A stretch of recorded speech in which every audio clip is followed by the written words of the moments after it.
नमस्कार विद्यार्थियों, scholar educations के वीडियो लेक्चर्स 4 में आप सभी का स्वागत है। आज का हमारा टॉपिक जो है वो है that is demand states and corresponding marketing task. मांग की विभिन्न अवस्थाएं क्या हैं और डिमांड सिचुएशंस और डिमांड स्थितियों के हिसाब से एक मार्केटिंग मैनेजर्स को या मार्केटर को किस तरह के एक्शंस को परफॉर्म करना पड़ता है। तो मार्केटिंग मैनेजर्स के जो एक्शंस हैं वो डिमांड स्टेट्स के हिसाब से तय होते हैं। तो इसको डिटेल में जाने से पहले मैं आपसे कुछ शेयर करना चाहता हूँ। आज हम एक नई फीचर जो है वीडियो लेक्चर में ऐड कर रहे हैं। वो नई फीचर ये है कि टॉपिक के हिसाब से कि टॉपिक वाइज जो भी यूजीसी द्वारा प्रीवियस एग्ज़ाम्स में क्वेश्चंस पूछे गए हैं उनको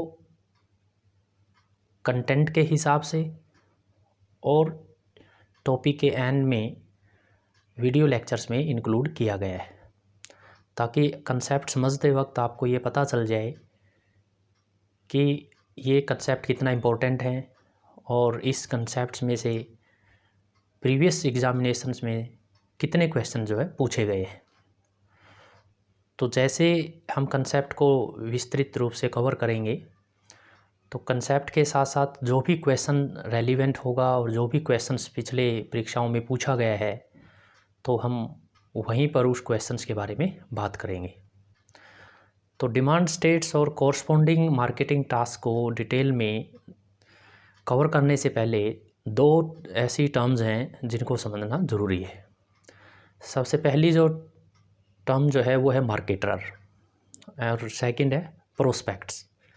मार्केटर या विपणनकर्ता क्या होता है? Marketer is someone who seeks a response may be in the form of attention, it may be purchasing of a product, it may be a donation from another party, so and another party also known as prospects.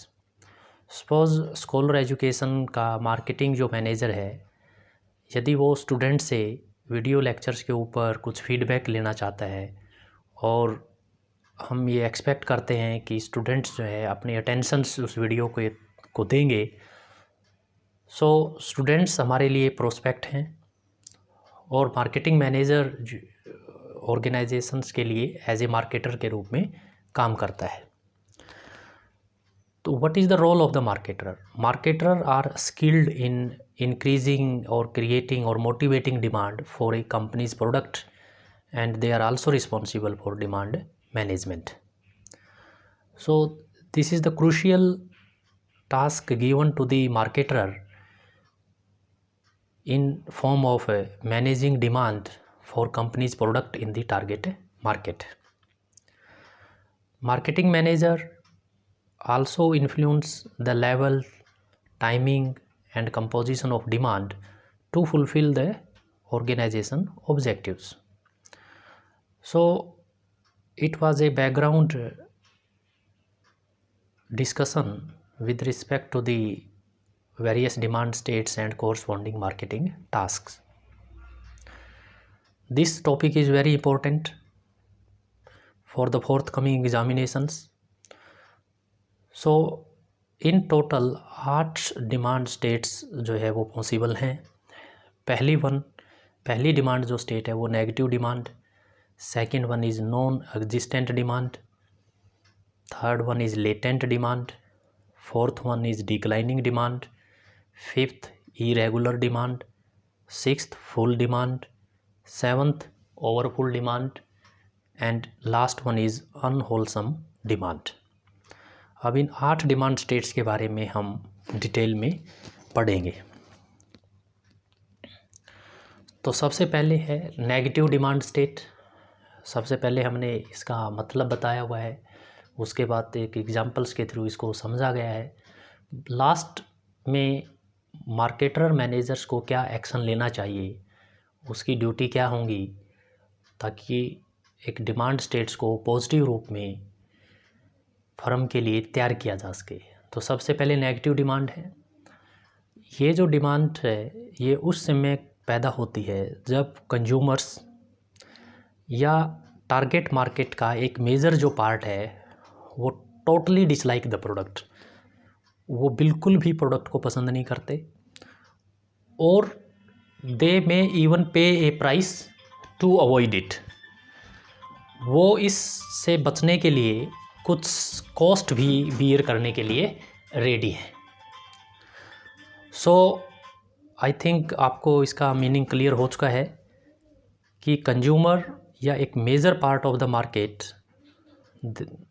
Dislike the product at all, और they may even pay a price to avoid it. जैसे generally people जो हैं they are not liking the heart attacks problem, उसके बावजूद भी they become ready to get a full body checkup. Despite that उनको ये पता है कि फाइनल जो रिज़ल्ट है वो नेगेटिव होगा। इसका मतलब क्या है कि उनको हार्ट अटैक की कोई भी प्रॉब्लम नहीं होगी, फिर भी they are ready to pay a price to avoid it. So this is a negative demand. What is the responsibility of the marketing manager? Marketing manager का मेन काम यहाँ पर है कि to analyse the reasons for this dislike.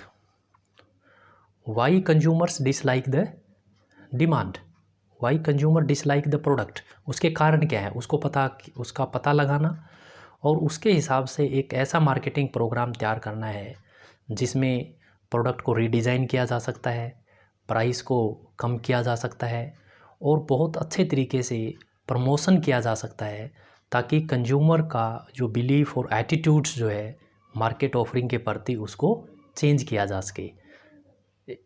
Marketer directly customers के psychographic के features के ऊपर जो है अटैक करता है।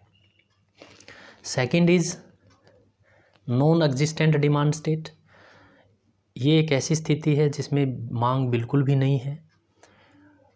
इसमें क्या होता है कि जो कंज्यूमर जो होते हैं दे मे बी अनअवेयर, उनको प्रोडक्ट के बारे में कोई नॉलेज नहीं है। दे मे बी अवेयर, उनको पता हो सकता है, but they are totally disinterested, they are totally uninterested in that product, और they may be indifferent to with respect to the product. तो ये इसका टेक्निकल मीनिंग है। जैसे एजुकेशन कोर्सेज़ हैं, ट्रेडिशनल एजुकेशन कोर्सेज़ में आज जो नए पीढ़ी के जो बच्चे हैं, 21st सेंचुरी के जो स्टूडेंट्स हैं, generally they are not interested in pursuing traditional educational programmes. उसी तरीके से एक न्यूली मैरिड जो कपल है, it may not be interested in adopting family planning programme. Okay, so all the products which are available for family planning purpose, so young couple generally may not be interested in those products. So they may be aware, firstly after getting awareness about the products they may be uninterested to use those products. तो यहाँ पर marketing manager का main काम ये है कि to find ways, वो तरीक़ों का पता लगाना है जो कनेक्ट करेंगे प्रोडक्ट के बेनिफिट्स को पर्सन्स के नेचुरल नीड्स और इंटरेस्ट के साथ। तो the main duty is creating a trade off between product benefits and consumers natural needs and interests. Next is latent demand state. ये एक ऐसी डिमांड स्थिति है जिसमें consumer generally may share a strong need, but that need cannot be satisfied by the existing product available in the target market. तो what it means, एक ऐसी आवश्यकता है जिसको प्रेजेंट प्रोडक्ट की सहायता से सेटिस्फाई नहीं किया जा सकता। जैसे more fuel efficient automobiles, generally consumers may be interested in a automobile which will offer which will offer a mileage of more than 30 km per liter, but none of the automobile companies is offering such a product in the target market. So इस cases में जो major जो task जो है marketer के part पे कि the marketer will measure scientific methods को, साइंटिफिक टूल्स को यूज करके पोटेंशियल मार्केट के साइज़ का पता लगाएगा कि पोटेंशियल मार्केट में नंबर ऑफ़ कंज्यूमर्स कितने हैं, कंज्यूमर्स ज़्यादा हैं ये कम हैं। अगर एक एनफ पोटेंशियल मार्केट एग्जिस्ट करता है तो company will be ready to develop good products and services for that target market, and company will try to satisfy the latent demands of the customers. Next is declining या उसको falling demand states भी बोल सकते हैं, जिसमें मांग जो है वो गिर रही है, डिक्लाइनिंग डिमांड है। इसका मतलब क्या है कि कंज्यूमर जो है they start by the product less frequently, धीरे धीरे वो प्रोडक्ट को ख़रीदना कम कर देते हैं या बिल्कुल प्रोडक्ट को ख़रीदना बंद कर देते हैं। जैसे when CD players were introduced और iPod केम इन दी इलेक्ट्रॉनिक्स मार्केट, तो demand for Walkman went down. तो जैसे when colour televisions entered into the entertainment industry, okay, so consumer electronics में जब कलर टीवी को लॉन्च किया गया तो ब्लैक एंड वाइट टीवी की जो डिमांड जो है वो या तो बिल्कुल कम हो गई या बिल्कुल ही बंद हो गई है। तो इसलिए मार्केटिंग टास्क क्या है, the marketer must analyse the causes of market decline, कि मार्केट डिक्लाइन के कारण क्या हैं, और इस बात का एक निश्चित करेगा कि एक फ्रेश डिमांड जो है can be increased by finding new target markets, by changing the product features और developing the more effective communication programmes, ताकि कंज्यूमर जो है वो प्रोडक्ट को ख़रीदने के लिए तैयार हो जाए। तो ये जो मेजर एक्शन जो है वो ये है to reverse the declining demand. Declining demand की जो डायरेक्शन है उसको चेंज करना है, उसको डिक्लाइनिंग के बजाय उसको राइजिंग डिमांड डायरेक्शंस में लेके जाना है through the creative remarketing of the product. Next is full demand. Full demand में पूर्ण मांग जो है इसको आप बोल सकते हैं कि कंज्यूमर्स आर एडिक्वेटली या sufficiently buying all the products which are put into the market place by the company. ये एक ऐसी आदर्श स्थिति है और company generally face full demand when they are satisfied with their volume of a business. So whatever is produced in the market is demanded by the consumers. Okay, तो the major action of the on the part of the marketing manager or marketer is to maintain that optimum level of demand in the face of changing consumer preferences and increasing competitions. When consumer preferences are changing, तो accordingly company will make a change in the product को consumer preference के हिसाब से change करना है। competitions यदि बढ़ रहा है तो competitions को meet out करने के लिए कंपनी अपनी एक एंटी कॉम्पिटिटिव स्ट्रैटेजी को तैयार करेगी, उसको काउंटर करने के तरीके सोचेगी ताकि कंपनी के प्रोडक्ट्स की डिमांड मेंटेन रहे। तो इसके लिए company must improve quality of the product. Company can regularly measure the customer satisfaction to make sure that कि company is doing a very good job. तो इस टॉपिक में से, इस फुल डिमांड के कंटेंट में से एक जो है क्वेश्चन जो है पूछा गया है कॉमर्स दिसंबर 2018 में, ये मैंने ब्रैकेट्स में लिखा हुआ है कि कॉमर्स दिसंबर 2018 में जो परीक्षा हुई थी उसमें क्वेश्चन नंबर जो 38 है वो इस फुल डिमांड के कंसेप्ट से पूछा गया है। जैसे क्वेश्चन पढ़िए आप, which one of the following demand states consumers are adequately buying all the products put into the market place. तो सिंपल जो आंसर जो है इसका फुल डिमांड है। तो मैं बिगिनिंग में मैं आपसे यही शेयर कर रहा था कि हमने कंसेप्ट के साथ साथ पिछले परीक्षाओं में जो भी क्वेश्चंस पूछे गए हैं उनको हमने ऐड कर दिया गया है ताकि आपको ये पता चल जाए कि ये कंसेप्ट कितना इम्पोर्टेंट है और इसके ऊपर आपको कितना अच्छे तरीके से फोकस करना है। Next is over full demand state. और फुल डिमांड स्टेट में क्या होता है, फुल डिमांड से भी ज़्यादा डिमांड है। तो इसलिए इसमें क्या होगा कि more consumers would like to buy the product that can be satisfied. What it means, company के प्रोडक्शन से ज़्यादा या कंपनी की सप्लाई से ज़्यादा कंपनी के प्रोडक्ट की जो मांग है वो मार्केट में एग्जिस्ट करती है। कंपनी का प्रोडक्ट इतना बढ़िया है कि कंपनी अपनी एग्जिस्टिंग प्रोडक्शन कैपेसिटी से बढ़ी हुई मांग को पूरा नहीं कर पा रही। तो इसलिए उस इंक्रीज्ड डिमांड को पूरा करने के लिए कंपनी को अपनी प्रोडक्शन कैपेसिटी को बढ़ाना पड़ेगा। तो ये हो सकता है कि कुछ कंपनीज़ एक ऐसी डिमांड लेवल को फेस कर रही हैं जो कि ज़्यादा है, किसे दे कैन और वांट टू हैंडल।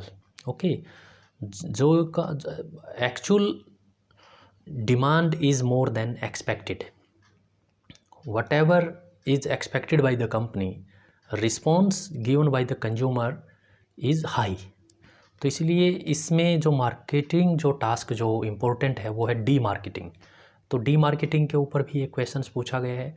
तो डी मार्केटिंग में आपको क्या करना पड़ेगा कि requires finding ways to reduce the demand level temporarily और परमानेंटली। देखिए इसमें क्या होता है, ऐसे तरीके कंपनी यूज़ करेगी जिससे डिमांड जो लेवल जो है कुछ टाइम के लिए गिर जाए या फिर परमानेंटली जो है वो कंपनी उसको रिड्यूस करना चाहती है। तो इसलिए journal marketing and reducing promotion and service is one way of handling this situation. ये टूल्स वगैरह हैं जो एक कंपनी यूज कर सकती है। तो selective demarketing consists of trying to reduce the demand coming from those parts of the market that are less profitable. जो लेस प्रॉफिटेबल जो सेगमेंट है मार्केट का उसके ऊपर कंपनी फोकस नहीं करेगी या उस फोकस उसको इग्नोर कर देगी जिस सेगमेंट्स को कंपनी की सर्विस की ज़रूरत नहीं है। बट डीमार्केटिंग का पर्पज़ ये बिल्कुल भी नहीं है कि डिमांड को मार्केट से ख़त्म कर दिया जाए। देखिए ध्यान से लिखा हुआ है कि demarketing does not aim to destroy demand but only reduce it level for a short period of time और permanently.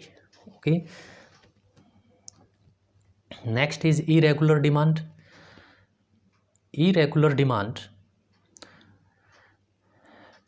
there is no regular trend in the demand made by the consumers with respect to the company's products. So consumers are purchasing company's product on seasonal basis. They may purchase product on monthly basis, weekly, daily or even hourly basis. So this can create a problem of ideal capacity or unworked capacity on the part of the company. जैसे example से देखिए museum जो है they are empty during weekdays के दौरान उनके पास कोई business नहीं होता या बहुत कम बिजनेस होता है, बट वीकेंड्स में उनके पास they have to manage over crowded response by the consumers. And holiday resorts जो है generally visited more frequently during summer और winter holidays but they are idle during other seasons. तो यहाँ पर मेन जो टास्क जो है वो है synchro marketing. Synchro marketing means using those methods those tools which will change और alter the time pattern of demand through flexible pricing, promotion and other incentives. तो ये आपको इसमें फोकस करना है सिंक्रो मार्केटिंग क्या होता है। तो कॉमर्स जनवरी 2017 में जो पेपर जो सेकंड है उसमें क्वेश्चन नंबर 27 जो है वो इस टॉपिक से पूछा गया है। और क्वेश्चन क्या था कि the marketing task which find ways to alter the time pattern of demand through flexible pricing, promotion, other incentives, उसको क्या कहा जाता है। तो हमें पता है कि उसको सिंक्रो मार्केटिंग बोलते हैं। ओके, तो इसलिए ये बहुत इम्पोर्टेंट कंसेप्ट है, इसके ऊपर आपको फोकस करना है for forthcoming exams. Last one is unwholesome demand state. ये एक ऐसी सिचुएशंस है कि in this situations consumers may be attracted to products like जैसे product guns, explosives that have undesirable social consequences. जैसे आपका जो है जो विस्फोटक जो पदार्थ हैं या आपके जो है स्मोकिंग जो आइटम्स हैं, अल्कोहल है, जो हार्ड जो ड्रग्स हैं, ये ऐसे प्रोडक्ट हैं कि इनको कंज्यूमर्स जो है अगर कंज्यूम करता है तो consumer can create a habit with respect to these products. तो इसलिए कंज्यूमर में be attracted toward these products, but finally इन प्रोडक्ट्स का जो इम्पैक्ट जो होता है इंडिविजुअल्स के ऊपर और सोशल इम्पैक्ट जो है वो बहुत ही अनडिज़ायरेबल होता है, वो अच्छा प्रभाव नहीं छोड़ते ये प्रोडक्ट।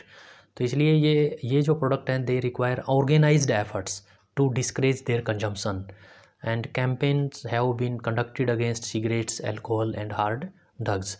जैसे GST जो है 28% जो है गवर्नमेंट इम्पोज करती है जो है स्मोकिंग आइटम्स के ऊपर। तो जनरली उसका पर्पज़ यही रहता है कि कंज्यूमर जो है इन प्रोडक्ट्स की डिमांड कम से कम करें। और मार्केटिंग टास्क क्या है? टू हेल्प पीपल कि they must give up their habits with respect to the smoking items. और ऐसे टूल यूज किया जा सकता है जिससे फियर कम्युनिकेशंस जो है वो कम्युनिकेट होता है from company to consumers. Price increase किया जा सकता है, उनकी अवेलेबिलिटी को कम किया जा सकता है, हाई टैक्स ब्रैकेट में उन प्रोडक्ट्स को रखा जा सकता है। जैसे सिगरेट के बॉक्स के ऊपर मोर देन 80% जो एरिया है वो पिक्टोरियल एरिया होता है, उसमें पिक्चर्स को दिखाया जाता है कि स्मोकिंग कॉजेज कैंसर, ताकि उस पिक्चर्स को देखने के बाद एक फियर जो है कस्टमर्स के मन में पैदा हो और वो उनका कंजम्पशंस कम करे। कंक्लूज़न क्या है कि हमने 8 डिमांड स्टेट्स को कवर किया है। हर एक केस में मार्केटर जो है must identify the underlying cause या causes of the demand state, कि हर एक डिमांड स्टेट्स में के पॉजिटिव कॉजेज क्या हैं, नेगेटिव कॉजेज क्या हैं, और पॉजिटिव और नेगेटिव कॉजेज को अंडरस्टैंड करने के बाद एक ऐसा प्लान ऑफ एक्शन तैयार करेगा ताकि वो उस डिमांड को शिफ्ट कर सके to a more desirable state में। ओके, उसके बाद जो है मैनेजमेंट सब्जेक्ट में भी इस टॉपिक में से क्वेश्चन जो है पूछे जाते हैं। तो एक जो क्वेश्चन मैं आपसे डिस्कस कर रहा हूँ कि जनवरी 2017 में जो मैनेजमेंट सब्जेक्ट की परीक्षा हुई थी उसमें क्वेश्चन नंबर जो 17 है वो इसी डिमांड स्टेट से पूछा गया है। और ये matching list 1 item with list second items. तो लिस्ट 1 में आपको पता है कि लेटेंट डिमांड्स को, फुल डिमांड को और फुल डिमांड और अनहोलसम डिमांड्स को बताया गया है, और लिस्ट सेकंड में इनके मीनिंग को एक्सप्लेन किया गया है। तो हमने लिस्ट 1 आइटम को लिस्ट सेकंड आइटम से मैच करना है। तो अगर आप इस वीडियो को अच्छे तरीके से सुन चुके हैं और आपको समझ में आ गई है तो आप इसका आसानी से आंसर कर सकते हैं। वैसे मैंने इसका आंसर बता दिया है कि इसका आंसर 2 है। और इसके बाद नेक्स्ट वीडियो में इसी क्वेश्चंस को हिंदी मीडियम्स के थ्रू बताया गया है कि इसका ये हिंदी लैंग्वेज में इसको ट्रांसलेट किया गया है। ये इसका हिंदी मीडियम में क्वेश्चन है, तो इसका आंसर 2 है। तो लास्ट में ये जो रेफरेंसेस जो हैं कि कौन कौन सी बुक जो है उस टॉपिक के लिए रेफ़र की गई है या किस बुक से आप इस कंसेप्ट को और अच्छे तरीके से पढ़ सकते हैं। एक राजन सक्सेना की बुक है जिसका टाइटल है मार्केटिंग मैनेजमेंट, 6th एडिशन अभी मार्केट में उसका अवेलेबल है, 4th एडिशन भी मिल जाता है, 5th भी और 6th भी। तो मैगरा हिल एजुकेशंस की द्वारा ये बुक पब्लिश की जाती है, तो आप इस बुक को ज़रूर रेफ़र कीजिए, ये आपके अदर टॉपिक्स में भी काम आएगी। उसके बाद दूसरा जो ये जो demand states and corresponding marketing जो टास्क हैं, ये मैं आपको बता देना चाहता हूँ कि इसके ऊपर जो रिसर्च किया गया है ये फिलिप कोटलर ने सबसे पहले इन डिमांड स्टेट्स को एक्सप्लेन किया। ये जर्नल ऑफ मार्केटिंग एक जर्नल है, ये अक्टूबर 1973 में का ये जो एडिशन जो था इसके पेज नंबर 42 समथिंग 9, तो इसमें इस डिमांड स्टेट्स को बताया गया है। और इसके बाद इसको थोड़ा और जो है ब्रॉडली तरीके से डिस्कस किया गया फिलिप कोटलर और सिंडे जे लेवी के द्वारा। तो उन्होंने डी मार्केटिंग नाम से एक रिसर्च पेपर लिखा था, हार्वर्ड बिजनेस रिव्यू में ये पब्लिश हुआ था नवंबर-दिसंबर 1971 में। ओके, तो पेज नंबर 74 से 80। तो फाइनली एक बुक है फिलिप कोटलर, केविन लेन केलर का बुक है मार्केटिंग मैनेजमेंट, 12th एडिशन उसका मेरे पास है। उसके पेज नंबर 10 के ऊपर ये सारी डिमांड स्टेट्स जो है वो क्लियर कट बताई गई है। तो इसलिए जो भी अगली वीडियो में जो भी क्वेश्चंस यूजीसी द्वारा पूछे गए हैं या एनटीए के द्वारा न्यू सिलेबस में से जो क्वेश्चंस पूछे गए हैं और जो एक्सपेक्टेड जो क्वेश्चंस हैं वो तो मैं सेपरेटली मेरे नोट्स में मैं उनको कवर करूँगा, और वीडियो के थ्रू मैं सिर्फ आपसे प्रीवियस एग्जामिनेशंस में जो भी क्वेश्चंस पूछे गए हैं उनको इंक्लूड करूँगा। और हमारा जो प्रीवियस एग्जामिनेशंस जो क्वेश्चन स्टार्ट होंगे वो दिसंबर 2004 से स्टार्ट होकर जो रिसेंटली ये आपका जून 2019 तक के जो भी क्वेश्चंस हैं, दिसंबर 2019 तक के सभी जो क्वेश्चंस हैं वो हम डिस्कस करते रहेंगे टॉपिक वाइज। तो अगर आपको ये वीडियो पसंद आया है तो आप इसके बारे में फ़ीडबैक दीजिए, और इसी टॉपिक के ऊपर मैं ट्राई करूँगा कि एक बेटर जो है वीडियो और एक बेस्ट जो वीडियो जो है वो बाद में हम इसको तैयार की जाए। Okay, thank you very much.